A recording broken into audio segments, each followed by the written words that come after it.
സമ്മതിച്ചു നോക്കാണ്. അതായത് പ്രകാശ് ജാവ്ദേക്കറെ കണ്ടുവന്നു, മകൻ്റെ ഫ്ലാറ്റിൽ വെച്ച് തിരുവനന്തപുരത്ത് വെച്ച് കണ്ടു എന്നുള്ളതാണ്. അപ്പോൾ ആ കൂടിക്കാഴ്ച ശരിയാണെന്നാണ് അത്? അല്ല, ഞാൻ ഇന്നലെ തന്നെ മാധ്യമ സുഹൃത്തുക്കളോട് ചില കാര്യങ്ങളെല്ലാം പറഞ്ഞിരുന്നു. പ്രകാശ്ജിയുമായി ബന്ധപ്പെട്ട കാര്യത്തെക്കുറിച്ചിട്ട് അദ്ദേഹമാണ് അതിനെക്കുറിച്ച് മാധ്യമ സുഹൃത്തുക്കളുമായിട്ട് പങ്കുവയ്ക്കേണ്ടത്. അത് ശരിയാണോ അല്ലയോ എന്നുള്ളതിനെക്കുറിച്ച് എനിക്ക് വ്യക്തിപരമായിട്ട് അറിവില്ല. തീർച്ചയായിട്ടും മാർക്സിസ്റ്റ് പാർട്ടിയെ സംബന്ധിച്ച് പാർട്ടിയുടെ ആദർശങ്ങളെല്ലാം ബലികഴിക്കപ്പെട്ടു കഴിഞ്ഞു. അപ്പോൾ പാവപ്പെട്ടവർക്ക് വേണ്ടി പ്രവർത്തിക്കുന്ന ഒരു പാർട്ടി എന്നുള്ള വിശ്വാസ്യത പ്രവർത്തകർക്ക് നഷ്ടപ്പെടുകയും പാവപ്പെട്ടവർക്ക് വേണ്ടി പ്രവർത്തിക്കുന്ന ഒരു പ്രസ്ഥാനം എന്ന് പറയുന്നത് ഭാരതീയ ജനതാ പാർട്ടിയും അതിന് നേതൃത്വം കൊടുക്കുന്ന ആരാധനായിട്ടുള്ള നരേന്ദ്രമോദിയുമാണ് എന്നുള്ള ഒരു ബോധ്യവും ജനങ്ങൾക്കുണ്ട്. അപ്പോൾ ഏറ്റവും അടിത്തട്ടിലുള്ള മനുഷ്യനെ മുഖ്യധാരയിലേക്ക് കൊണ്ടുവരാൻ വേണ്ടി പരിശ്രമിക്കുന്ന ഈ പ്രസ്ഥാനത്തിനകത്തേക്ക് ഇനിയും ആളുകൾ വരും എന്നുള്ളതാണ്. മാത്രവുമല്ല, അവരെ സംബന്ധിച്ച് ഇനി ഇന്ത്യൻ നാഷണൽ കോൺഗ്രസ് എന്ന് പറയുന്ന പ്രസ്ഥാനത്തിനെതിരായിട്ട് 60 വർഷത്തിലധികം പോരാട്ടം നടത്തിയ ആളുകളാണ് കമ്മ്യൂണിസ്റ്റ് പാർട്ടിക്കാർ, അല്ലെങ്കിൽ അതിലെ പ്രവർത്തകന്മാർ. കാരണം എന്താണ്? അഴിമതിക്കെതിരായിട്ടുള്ള പോരാട്ടം, രാജ്യം സുസജ്ജമാകണമെന്നും രാജ്യത്തെ ഉള്ളവനും ഇല്ലാത്തവനും തമ്മിലുള്ള അന്തരം കുറയ്ക്കണമെന്നും ആഗ്രഹിച്ച ഒരു പാർട്ടി. ആ പാർട്ടിയുടെ അഖിലേന്ത്യാ തലത്തിലുള്ള നേതാക്കന്മാർ ഒരിക്കലും സംഭവിക്കാൻ സാധ്യതയില്ലാത്ത പ്രധാനമന്ത്രി പദവിയിലേക്ക് വരണമെങ്കിൽ 4 അയലത്ത് പോലും സീറ്റുകൾ ലഭ്യമല്ലാത്ത രാഹുൽ ഗാന്ധിയെ മുന്നിൽ വെച്ചുകൊണ്ട് കോൺഗ്രസ് എന്ന് പറയുന്ന പ്രസ്ഥാനത്തെ ക്ഷയിപ്പിക്കാൻ വേണ്ടി പരിശ്രമിച്ചിട്ടുള്ള അഖിലേന്ത്യാ തലത്തിൽ ഇന്ത്യ മുന്നണിക്ക് നേതൃത്വം നൽകുന്ന ശ്രീമാൻ KC വേണുഗോപാലിനെ പോലെയുള്ള ആളുകൾ നയിക്കുന്ന കോൺഗ്രസ് എന്ന് പറയുന്നത് ഉപ്പുവെച്ച കലം പോലെയായിട്ട് ദേശീയ രാഷ്ട്രീയത്തിൽ മാറിക്കഴിഞ്ഞിരിക്കുകയാണ്. അപ്പോൾ എന്താണ് ഒരു ഓപ്ഷൻ എന്നുള്ളത് നല്ലവരായിട്ടുള്ള കോൺഗ്രസ്സുകാരും മാർക്സിസ്റ്റുകാരും ചിന്തിക്കുന്ന ഒരു കാലാംശത്തിലാണ് ഭാവി കേരളം ചർച്ച ചെയ്യപ്പെടാൻ പോകുന്നത്. തീർച്ചയായിട്ടും ഭാരതീയ ജനതാ പാർട്ടിയിലേക്ക് ധാരാളം ആളുകൾ കടന്നു വരികയും ഈ പാർട്ടിയുടെ പശ്ചാത്തലം അത് ഇനിയും വിപുലമാകുകയും ചെയ്യും. അത് മോദിജി പറഞ്ഞതുപോലെ ഏത് പൊസിഷനിലിരിക്കുന്ന ഒരു വ്യക്തിയാണെങ്കിലും ആ വ്യക്തി ഒരു സേവകനെപ്പോലെ, ഒരു സേവികയെപ്പോലെ പ്രവർത്തിക്കുന്ന ഒരു കാലഘട്ടമാണ് ഞങ്ങളുടെ മുന്നിൽ ഉള്ളത് എന്നുള്ളതാണ്. LDFിൻ്റെ കൺവീനർ തന്നെയാണ് ഇപ്പോൾ തുറന്ന് സംവദിക്കുകയാണ്. അപ്പോൾ LDF ഒരു തെരഞ്ഞെടുപ്പിനെ നേരിടുന്ന ദിവസം രാവിലെ അദ്ദേഹം ഇത് പറയണമെങ്കിൽ അത് മനസ്സ് LDFിനൊപ്പം ഇല്ല എന്നല്ലേ? അതുകൊണ്ടായിരിക്കില്ല അദ്ദേഹത്തിനെ കൊല്ലാൻ കൊട്ടേഷൻ കൊടുത്തു എന്ന് ബോധ്യപ്പെട്ടിട്ടുണ്ടാവും. കാരണം അദ്ദേഹത്തിന് ഏതൊരു വ്യക്തിക്കും അവരുടെ കുടുംബത്തോടൊപ്പം ഈ സമൂഹത്തിൽ വളരെ നല്ല രീതിയിൽ ജീവിക്കണമെന്നും ഒരുപാട് വിഷയങ്ങളിലൂടെ കടന്നു വന്ന ആളാണല്ലോ. അപ്പോൾ അദ്ദേഹത്തിൻ്റെ കയ്യിലെല്ലാം വളരെ നിർണായകമായിട്ടുള്ള പല തെളിവുകളും ഉണ്ടായിരിക്കണം എന്ന് ഞാൻ കരുതുന്നു. അപ്പോൾ അത്തരത്തിലുള്ള സാഹചര്യത്തിലൂടെ അദ്ദേഹത്തിൻ്റെ നിലനിൽപ്പ് തന്നെ നഷ്ടപ്പെട്ട ഒരു സാഹചര്യത്തിൽ പൊതുസമൂഹവും മാധ്യമ സമൂഹവും അദ്ദേഹത്തെ കൈപ്പിടിക്കണമെന്ന് അദ്ദേഹം ആഗ്രഹിച്ചിട്ടുണ്ടെങ്കിലോ അതിനെക്കുറിച്ച് കൂടുതൽ എനിക്കറിയില്ല. എന്താണ് EPയെ പോലുള്ള നേതാക്കൾ BJPയിലേക്ക് ക്ഷണിച്ചു എന്നുള്ളത്, അത് LDF കൺവീനറെ തന്നെ ക്ഷണിക്കുന്നു എന്നുള്ളത് വരാൻ താല്പര്യമുണ്ട് എന്നുള്ള നേരത്തെ സൂചന ലഭിച്ചതിൻ്റെ അടിസ്ഥാനത്തിലാണ്? അല്ലല്ല, ക്ഷണിക്കുകയല്ലോ. അതായത് മനസ്സ് മരവിച്ചുകൊണ്ട് നിൽക്കുന്ന പ്രസ്ഥാനത്തിൽ നിന്ന് എന്ത് ഡെസിഷൻ എടുക്കണമെന്നുള്ളത് ആ വ്യക്തിയാണല്ലോ തീരുമാനിക്കുന്നത്. അപ്പോൾ ആ തീരുമാനിക്കപ്പെട്ടതിന് ശേഷം നടക്കുന്ന ചില കാര്യങ്ങളെക്കുറിച്ച് സമൂഹ മധ്യത്തിൽ വരുന്ന സമയത്ത് അതിൽ ഇത്ര എന്താണുള്ളത്? ആസാമിൽ നമ്മൾ കണ്ടതല്ലേ, കോൺഗ്രസിൻ്റെ ഏറ്റവും പ്രഗത്ഭനായിട്ടുള്ള നേതാവ് ഹിമന്ത എന്ന് പറയുന്ന വ്യക്തി, ബഹുമാനപ്പെട്ട ഹിമന്ത ഇപ്പോൾ ഭാരതീയ ജനതാ പാർട്ടിയുടെ ഏറ്റവും വലിയ ടോപ്പ് ലീഡറല്ലേ, ആസാമിൻ്റെ മുഖ്യമന്ത്രിയല്ലേ. അപ്പം ഇന്ന് കേന്ദ്ര തലത്തിൽ കഴിവും പ്രാപ്തിയുമുള്ള അനവധി നേതാക്കന്മാർക്ക് അർഹമായിട്ടുള്ള സ്ഥാനം കൊടുത്ത് അവരെ ഒരുപക്ഷെ കോൺഗ്രസിനകത്ത് പരിഗണിക്കപ്പെട്ടിരുന്നുവെങ്കിൽ ഒരുപക്ഷെ ഇന്ന് പത്മജ ചേച്ചി പോലും ഭാരതീയ ജനതാ പാർട്ടിക്കകത്തേക്ക് വരില്ലായിരുന്നല്ലോ. അപ്പോൾ മുൻ മുഖ്യമന്ത്രിമാരുടെ മക്കൾ മാത്രമല്ല, അഖിലേന്ത്യാ തലത്തിൽ മാധവറാവു സിന്ധ്യയുടെ മകൻ മാത്രമല്ല, ദേശീയ തലത്തിൽ ഏതാണ്ട് ഒരു 10-40% വരുന്ന നേതാക്കന്മാർ അവർ ഭാരതീയ ജനതാ പാർട്ടിയിലേക്ക് കടന്നു വരികയാണ്. ഇതിനർത്ഥം എന്താണ്? ഈ പാർട്ടി മുന്നോട്ട് പോകുന്നത് ശരിയായ ദിശയിലാണ് എന്നുള്ളതാണ്. ചന്ദ്രശേഖരന്റെ ഗതി ഇനിയിപ്പോൾ അല്ല, ഞാൻ അങ്ങനെയൊന്നും പറയുന്നില്ല. പക്ഷെ ഒരു കാര്യം ഞാൻ പറയാൻ ആഗ്രഹിക്കുന്നു. ഇപ്പോൾ ആലപ്പുഴ പാർലമെൻറ്റ് മണ്ഡലത്തിൽ പോലും ഇന്നലെ 1:30 മണി വരെ ഞാൻ ആ മണ്ഡലത്തിൽ ബൂത്ത് തലത്തിൽ ബൂത്ത് കെട്ടിക്കൊണ്ടിരിക്കുന്ന ആളുകളുമായിട്ട് അവരുടെ ഇടയിലേക്ക് ചെല്ലുകയും ഞാൻ എൻ്റെ ഫേസ്ബുക്ക് പേജിൽ അത് ലൈവ് ചെയ്തിട്ടുണ്ട്, പ്രവർത്തകരോടൊപ്പം നിൽക്കുകയും ഒക്കെ ചെയ്തുകൊണ്ട് ഇരിക്കുന്ന ഒരു സാഹചര്യമായിരുന്നു. പക്ഷേ വോട്ട് ചെയ്യുക എന്നുള്ള ഏറ്റവും പ്രധാനപ്പെട്ട കാര്യമായതുകൊണ്ട് ഞാൻ അവിടെ നിന്ന് ഏതാണ്ട് ഒരു 2:30 മണിക്ക് അരൂർ നിയോജകമണ്ഡലത്തിൽ നിന്ന് പുറപ്പെട്ടു.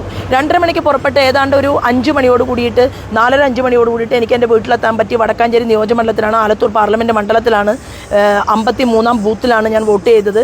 അങ്ങനെ ഞാൻ വന്ന് കിടന്നിട്ടേ ഉള്ളൂ. ഒരു അരമണിക്കൂർ 1 മണിക്കൂർ ഉറങ്ങാമെന്നുള്ള രീതിയിൽ ഒന്ന് കിടന്നു. ആ സമയത്താണ് ആലപ്പുഴ പാർലമെൻറ്റ് മണ്ഡലത്തിലെ ഹരിപ്പാട് നിയോജകമണ്ഡലത്തിലെ കുമാരപുരം പഞ്ചായത്തിൻ്റെ പ്രസിഡന്റ് എന്ന് പറയുന്നത് BJPയുടെ ഒരു സ്ത്രീയാണ്. ആ സ്ത്രീയുടെ വീടിനടുത്ത് 1:30 മണി വരെ അവർ കാത്തു സൂക്ഷിച്ചിരുന്ന എൻ്റെ ബൂത്ത് സംവിധാനങ്ങൾ, അതായത് ബൂത്ത് കെട്ടാനും അവിടെ ആളുകളെ ഇരുത്താനും വോട്ടർമാർ വരുന്ന സമയത്ത് സ്ലിപ്പ് കൊടുക്കാനും ഒക്കെ തയ്യാറാക്കിയിട്ടുള്ള അതും അപ്പാടെ വലിച്ചു കീറി എറിയുകയും രാജിയെ വീടിനകത്ത് കയറിയിട്ട് കൊന്നുകളയുമെന്ന് ഭീഷണിപ്പെടുത്തുകയും ഒക്കെ ചെയ്യുമ്പോൾ ഈ പാർട്ടി എവിടേക്കാണ് പോകുന്നത്? എന്താണ് ഈ പാർട്ടിയുടെ നയമെന്നുള്ളതല്ലേ? അപ്പോൾ സ്വാഭാവികമായിട്ടും കേരളത്തിൻ്റെ പൊതുസമൂഹത്തിൻ്റെ മുന്നിൽ എന്തുകൊണ്ടാണ് തള്ളി പറയാത്തത് കോൺഗ്രസ്?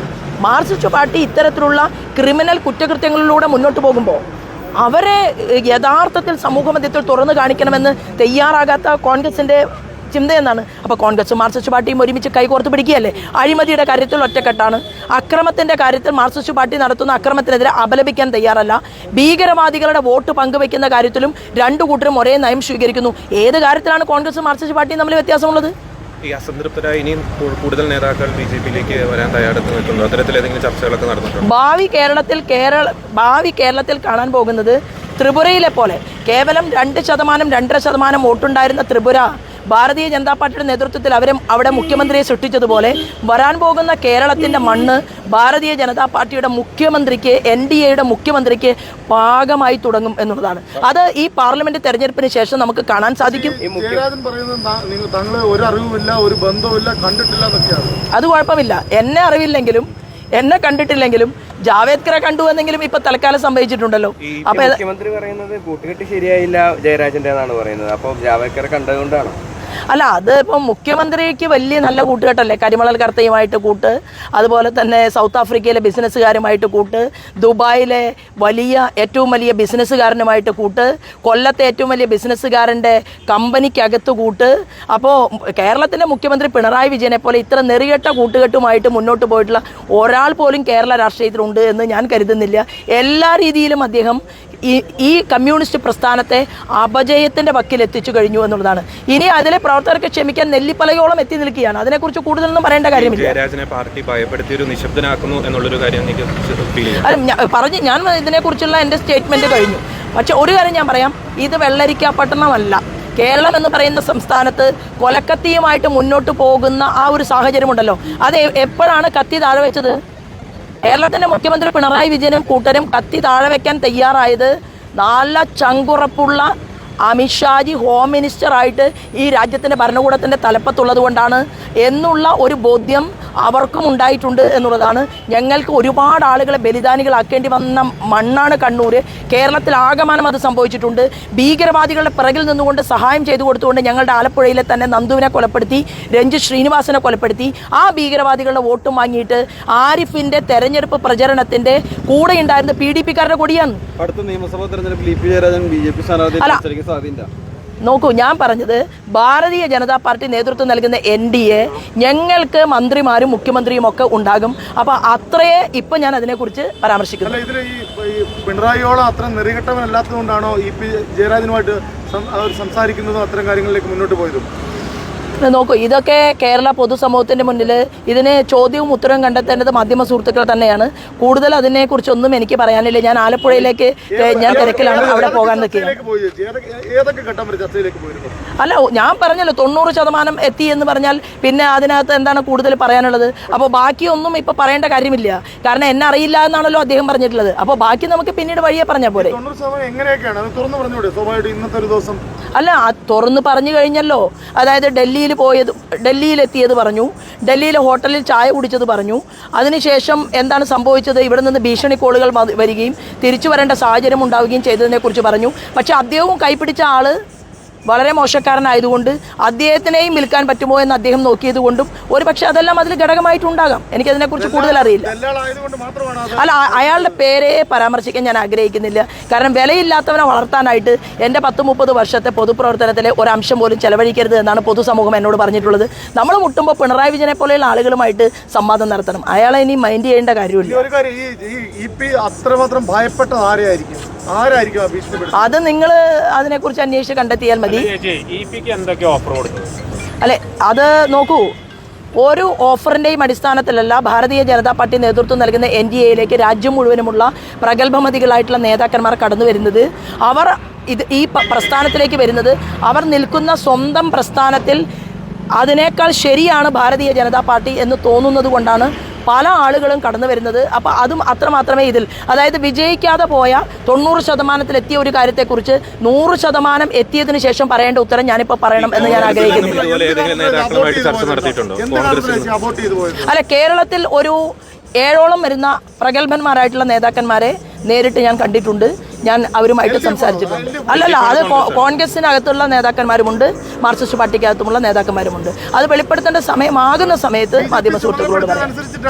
തീർച്ചയായിട്ടും അഖിലേന്ത്യാ തലത്തിൽ 8 സംസ്ഥാനങ്ങളുടെ ചുമതലക്കാരിയായിരുന്നു. അതോടൊപ്പം മെമ്പർഷിപ്പ് ഡ്രൈവിൻ്റെ ഓൾ ഇന്ത്യ കോ കൺവീനർ ആയിരുന്നു. അപ്പോൾ സ്വാഭാവികമായിട്ടും പാർട്ടിയുടെ മെഷീനറി ആവശ്യപ്പെട്ടത് പ്രകാരം തന്നെയാണ് ഇത്തരത്തിലുള്ള പ്രവർത്തനങ്ങളിലൂടെ ഞാൻ മുന്നോട്ട് പോകുന്നത്. ഇനിയും അത് ആവർത്തിക്കും. ഈ 7ഓളം നേതാക്കളുമായിട്ട് ചർച്ച നടത്തിയെന്ന് പറയുന്നു, അത് എത്രത്തോളം വിജയിച്ചിട്ടുണ്ട്? അത് ഏത് ഘട്ടം വരെ എത്തിയിട്ടുണ്ട്? അല്ല, അത് ഞാൻ പറഞ്ഞല്ലോ, കേരളത്തിന്റെ മുഖ്യമന്ത്രി പദവിയിലേക്ക് ഭാരതീയ ജനതാ പാർട്ടി നേതൃത്വം നൽകുന്ന NDA കടന്നു വരും എന്ന് പറയുന്നത് ആ ചർച്ചയുടെയൊക്കെ വെളിച്ചത്തിലാകാൻ സാധ്യതയില്ലേ? ഇപ്പോൾ ഈ പിന്നെ ആലപ്പുഴയിലെ ഞാൻ തുടക്കമില്ലാത്തതുകൊണ്ട് ചോദിക്കുന്നത് എങ്ങനെയുണ്ട്? അല്ല, ആലപ്പുഴയിൽ ശോഭാ സുരേന്ദ്രൻ വിജയിക്കുമെന്നും വലിയ ഭൂരിപക്ഷത്തിൽ വിജയിക്കുമെന്നുള്ള ഉറപ്പും മാർക്സിസ്റ്റ് പാർട്ടിയുടെ തന്നെ വിശകലനം, അവർക്കൊരു പാർട്ടിക്കൊരു സംവിധാനമുണ്ട്, അവരൊരു വിശകലന യോഗം നടത്തും. അത് ഏതാണ്ട് തെരഞ്ഞെടുപ്പിൽ വോട്ട് ഇടുന്നതിന് 2-3 ദിവസം മുൻപ് അവർ നടത്തും, വോട്ട് ഇട്ട ദിവസം ഉച്ചയ്ക്ക് ശേഷം നടത്തും. അപ്പോൾ അങ്ങനെ വിശകലന യോഗത്തിൽ 3-ാം സ്ഥാനത്തേക്ക് ആരിഫ് പിന്തള്ളപ്പെട്ട് കഴിഞ്ഞു എന്ന് ബോധ്യപ്പെട്ട ഒരു സാഹചര്യത്തിലാണ് അവർ ഒരാളെ ഇറക്കിക്കൊണ്ട് ശോഭാ സുരേന്ദ്രനെ എങ്ങനെയെങ്കിലും മാനസികമായിട്ട് തളർത്താൻ സാധിക്കുമോ എന്നുള്ളതിനെക്കുറിച്ച് അവർ റിസർച്ച് നടത്തിയത്. ആലപ്പുഴ പാർലമെൻറ്റ് മണ്ഡലത്തിൽ കേരളത്തിൻ്റെ ചരിത്രത്തിൽ ആദ്യമായി 48,000 കോടി രൂപയുടെ വികസന പാക്കേജാണ് ഞാൻ പ്രഖ്യാപിച്ചിട്ടുള്ളത്. 5,000 കോടിയുടെ ദേശീയ ജലപാത, അത് സാഗർമാല പദ്ധതിയുമായിട്ട് കണക്ട് ചെയ്യപ്പെടും. 2,000 കോടിയുടെ ഡിജിറ്റൽ പാർക്ക്.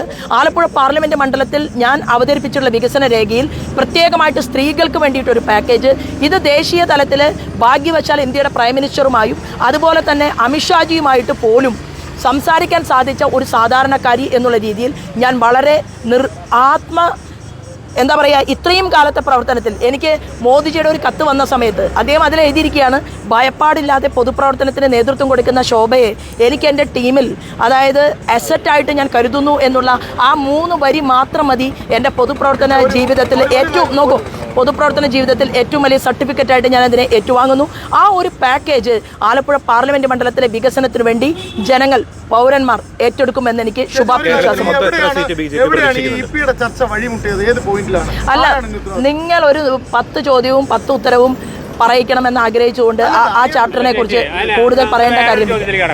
അതായത് ഇപ്പോൾ 3 വാചകം മോദിയെ കണ്ടു എന്ന് പറഞ്ഞല്ലോ, അത് കണ്ടിട്ട് നമ്മുടെ പാർട്ടിക്കകത്ത് ആർക്കെങ്കിലും അസ്വസ്ഥത ചേച്ചിയുണ്ടായിട്ടോ? അവരാണ് അവരും കൂടി ഉൾപ്പെട്ടതാണ് ഈ വിവാദത്തിന്റെ പുറകിൽ? അല്ല, ഈ പാർട്ടിക്കകത്തുള്ള ഞങ്ങളുടെ ഭാരവാഹികൾ, ഞാൻ നേരത്തെ പറഞ്ഞു, ഇത് ഇരുമ്പുമറയുള്ള പ്രസ്ഥാനമൊന്നുമല്ല. ഞങ്ങൾ തമ്മിൽ ചർച്ചകളുണ്ടാകും, അഭിപ്രായങ്ങളുണ്ടാകും, അഭിപ്രായ വ്യത്യാസങ്ങളുണ്ടാകും, എല്ലാം ശരിയാണ്. പക്ഷേ ഞങ്ങളുടെ പ്രസ്ഥാനത്തിനകത്തുള്ള മുഴുവൻ നേതാക്കന്മാരും പുറത്തുനിന്ന് ഭീകരവാദി ആക്രമണം നടത്താൻ ശ്രമിക്കുമ്പോൾ, പുറത്തുനിന്ന് ഇത്തരത്തിലുള്ള ഛിദ്രശക്തികൾ ഞങ്ങളുടെ പ്രസ്ഥാനത്തെ തകർക്കാൻ ശ്രമിക്കുമ്പോൾ ആ സമയത്ത് ഞങ്ങളുടെ ശരീരത്തിലൂടെ ഒഴുകുന്ന ചോര അത് ഒന്ന് തന്നെയാണ് എന്ന് ഞാൻ നേരത്തെ പ്രഖ്യാപിച്ചിട്ടുണ്ട്. ഇതൊരു കുടുംബമാണ്. കുടുംബം നിലനിൽക്കുന്ന രീതിയിൽ ഞങ്ങളൊക്കെ ചെറുപ്പക്കാർ അല്ലെങ്കിൽ ഈ സമയത്ത് ആളുകൾ തമ്മിൽ ഞങ്ങൾ എന്തെങ്കിലുമൊക്കെ സംസാരിക്കുന്നുണ്ടെങ്കിൽ അതിലൊക്കെ ഞങ്ങളെ നല്ല രീതിയിൽ കൈപിടിക്കാനും കൂട്ടിച്ചേർക്കാനും ഒക്കെ സാധിക്കുന്ന പ്രഗത്ഭമതികളായിട്ടുള്ള നേതാക്കന്മാർ നേതൃത്വം കൊടുക്കുന്ന ഒരു പാർട്ടിയാണിത്. അതുകൊണ്ട് ഒരു പ്രശ്നവുമില്ല. ഞാൻ മനസ്സിലാക്കുന്നത് ശോഭാ സുരേന്ദ്രൻ ആലപ്പുഴ പാർലമെൻറ്റ് മണ്ഡലത്തിൽ നിന്ന് ജയിച്ചു പോയാൽ ഒരു വലിയ പൊസിഷനിലേക്ക് ഞാൻ വന്നാൽ കരിമണൽ കർത്തയ്ക്കും KC വേണുഗോപാലിനും ഒപ്പം സലാമിനും ആരിഫിനും വരെ ഒരു പക്ഷേ ഈ കരിമണൽ കർത്തയുടെ അഴിമതി കേസിൽ എണ്ണേണ്ടി വരും എന്നുള്ളത് കൊണ്ടാണ് എങ്ങനെയെങ്കിലും അവിടെ തകർക്കാൻ പറ്റുമോ എന്ന് പരിശ്രമിക്കുന്നത്. ആ പരിശ്രമത്തിനെ അതിജീവിച്ചുകൊണ്ട് മുന്നോട്ട് പോകും. ഇതിലും വലിയ പൊന്നാപുരം കോട്ടയെ പിളർത്തി 10% വോട്ട് മാർക്സിസ്റ്റ് പാർട്ടിയുടെ പെട്ടിയിലേക്ക് കൊണ്ടുവരാൻ ഈശ്വരാധീനം കൊണ്ട് സാധിച്ചിട്ടുണ്ടെങ്കിൽ കോൺഗ്രസിൻ്റെയും വലിയൊരു ശതമാനം 0.5% വോട്ടാണ് ആറ്റിങ്ങൽ പാർലമെൻറ്റ് മണ്ഡലത്തിൽ പ്രചണ്ഡമായ പ്രചരണം കൊടുത്തിട്ടും കോൺഗ്രസിന് കൂടിയിട്ടുള്ളതെങ്കിൽ ഈ ആലപ്പുഴ പാർലമെൻറ്റ് മണ്ഡലത്തിലെ ചോദ്യം, അവരെപ്പോഴും പ്രബുദ്ധരായ ജനങ്ങളാണ്. അവർ ആരാണോ കേന്ദ്രം ഭരിക്കുന്നത്, കേന്ദ്രം ഭരിക്കുന്നവരോടൊപ്പം ഒരാൾ പോകട്ടെ എന്ന് തീരുമാനിക്കുന്ന പ്രബുദ്ധമതികളായിട്ടുള്ള ആലപ്പുഴ പാർലമെൻറ്റിലെ ജനങ്ങൾ അവർക്കൊരു മുഴുവൻ സമയ ജോലിക്കാരിയാണ് വേണ്ടത്. വൈറ്റ് കോളർ സിസ്റ്റം അല്ല അവർ ആഗ്രഹിക്കുന്നത്. ആ മുഴുവൻ സമയ ജോലിക്കാരിയായിട്ട് അവരുടെ ശോഭ പണിയെടുക്കും എന്നവർക്ക് ഉറപ്പുണ്ട്. ആ ജോലി ഞാൻ കൃത്യമായിട്ട് നിർവഹിക്കും. ജയരാജനെ കൊണ്ടുവന്ന ആളും പദവി ആവശ്യപ്പെട്ടിരുന്നു പാർട്ടിയിൽ, 90% ആ ചർച്ചയിൽ. പല ആളുകളെയും റോഡ് വഴി കാണിച്ചു കൊടുക്കുന്നവരും അതുപോലെ തന്നെ മുറി കാണിച്ചു കൊടുക്കുന്നവരും ഒന്നും ഭാരതീയ ജനതാ പാർട്ടിക്കകത്ത് പൊസിഷൻ കൊടുക്കാൻ, ഇത് അങ്ങനെ ഏതെങ്കിലും ഒരു 10 രൂപ കൊടുത്താൽ പൊസിഷൻ കിട്ടുന്ന പാർട്ടിയല്ല. കോൺഗ്രസിലും മാർക്സിസ്റ്റ് പാർട്ടിയിലുമൊക്കെ ഇപ്പോൾ അത് കാണുന്നുണ്ട്. ചില ആളുകൾക്ക് ടിക്കറ്റ് വരെ അത്തരത്തിൽ പണം വാങ്ങിക്കൊണ്ട് കൊടുത്തുവെന്നും പ്രഗത്ഭമതികളായിട്ടുള്ള മാർക്സിസ്റ്റ് പാർട്ടിയുടെ തന്നെ നേതാക്കന്മാർ ചർച്ച ചെയ്യപ്പെട്ട ഒരു കാലാംശത്തിൽ വളരെ പരിണിതപ്രജ്ഞനായിട്ടുള്ള ഒരു മനുഷ്യനെ ടിക്കറ്റ് കൊടുക്കാതിരിക്കാൻ വേണ്ടി ആസൂത്രണം ചെയ്തുകൊണ്ട് ആലപ്പുഴയിൽ പോലും മുൻ MP ആയിട്ടുള്ള ആരിഫിനെ അരിയിട്ട് വാഴ്ച നടത്തിയിട്ടുള്ള ഒരു നാട്ടിൽ എന്തെല്ലാം മാധ്യമ സുഹൃത്തുക്കൾക്കറിയാം. ഞാൻ അതിനെക്കുറിച്ചൊന്നും കൂടുതൽ ഇപ്പോൾ പറയുന്നില്ല. ഇന്ന് തെരഞ്ഞെടുപ്പിന്റെ ദിവസമാണ്. എനിക്ക് ഇവിടെ നിന്ന് പോകാൻ അനുവദിക്കുക, ആലപ്പുഴ പാർലമെന്റ് മണ്ഡലത്തിലെ പരമാവധി ബൂത്തുകളിൽ എത്തുക എന്നുള്ളതാണ്. അല്ല, എന്താ പറയുന്നത്, അദ്ദേഹത്തിന്റെ ഫോട്ടോ കണ്ടപ്പോൾ നിങ്ങൾക്ക് മനസ്സിലായില്ലേ? തലയിൽ കൈവച്ചുകൊണ്ട് അദ്ദേഹം ശോഭയെ അനുഗ്രഹിക്കുന്നു. ഞാൻ എന്താ പറഞ്ഞത്, ശോഭാ സുരേന്ദ്രനെയും വേണുഗോപാലിനെയും ആരിഫിനെയും 3 പേരിൽ ആരാണ് നല്ല വ്യക്തിത്വം എന്ന് ആരോട്? യേശുദേവനോട് പ്രാർത്ഥിച്ചു നോക്കണം പിതാവേ എന്നാണ് ഞാൻ പറഞ്ഞത്. എന്നിട്ട് നോക്കിയിട്ട് ശോഭ നല്ലതാണ് എന്ന് തോന്നുന്നുവെങ്കിൽ ശോഭയെ അനുഗ്രഹിക്കണമെന്നാണ് പറഞ്ഞത്. ഞാൻ മനസ്സിലാക്കുന്നത് വികസനത്തോടൊപ്പം ഹൃദയം ചേർത്ത് വെച്ചുകൊണ്ട് ബിഷപ്പും അതുപോലെ തന്നെ ആ മേഖലയിലെ മത്സ്യത്തൊഴിലാളികളും മുഴുവൻ മുന്നോട്ട് പോകും എന്ന് ഞാൻ വിശ്വസിക്കുന്നു. Okay, thank you.